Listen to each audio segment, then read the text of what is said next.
When we don't talk, when we don't touch, when it doesn't feel like we're even in love, it matters to me.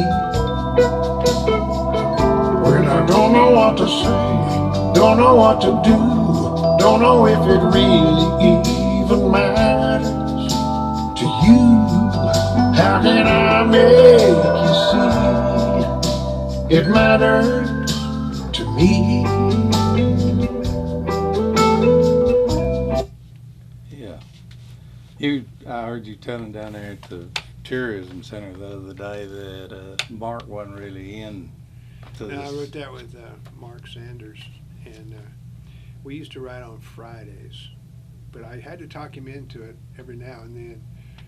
And this was on a winter day, and he wrote over by the fairgrounds in Nashville at a prefabricated building that Reba had. He was writing for her. And I walk in, I finally talked him into showing up, and he wasn't into it. And his office was about 6 feet by 6 feet, just however big you could put the desk in. No windows. He had a little picture on the wall of a window. The picture was of a window. And I was like, boy, this has really got some atmosphere. So anyway, we was talking, and I had that big yellow pad, and I had written down thoughts, maybe 15 or 20 of them, which I did once in a while. And as we got to talking, I thought we'd start writing after a little bit. I just started reading them off. And It Matters to Me was about 2/3 of the way down. And I just kept going and going. I got to the end, and Mark goes, go back to that, It Matters to Me. I like those M's. M's remind people of mama. And there's a psychological thing to it, he said. And I never forgot that. I thought, well, really? Yeah, M's in the title. And they like mamas. Anyway, so he eventually told me that he'd been in an argument with his wife, Cindy, that morning.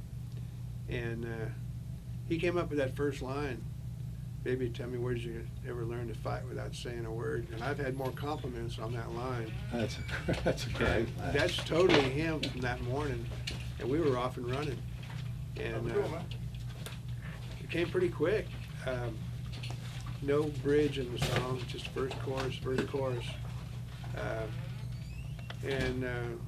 don't know, a month or two or so later, we did a little demo on it and had this girl named Melody Critton that sang it, and Melody was real good. And it sat in the catalog for a few months or whatever.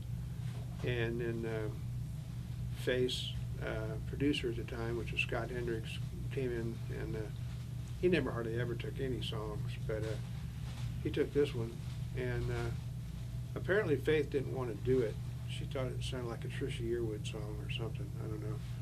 But anyway, he talked her into doing it, and it became the title of her second album, and a landmark single for her. I mean, and her thing was so she could change her dress in the middle of the show now, like Reba. You're right. Because she had a hit. Yeah. So that's how she analyzed it, I think. That's what I heard. I don't know. But anyway, I've seen where they've had chart of the 10 most popular Faith Hill songs, and that was #1. Yeah. I saw where it was like 3 million or something there. Yeah, I don't know. It's a way on up standard. there. I mean, yeah, I don't know what it takes to be one, but it's got millions of plays. I don't know how many now. I know I got an award for I think 3 million, but that was at least Long time 12, ago. 15 years ago. Yeah. So I'm not telling them now. I don't know, but good song. And it's a good lead it's off just, on it's this just album. real. You can women. I started writing women's songs a little bit because I couldn't hardly get a cut on a guy. I mean, it was hard, and women could say more back then. You had a lot of women on the charts, and they would get a little bit more in depth with songs. Like the guys didn't quite have as much wide a variety of what they would talk about, but women kind of did. And then when I started getting some activity on women, I just kind of kept doing it a little bit. So that was one of them.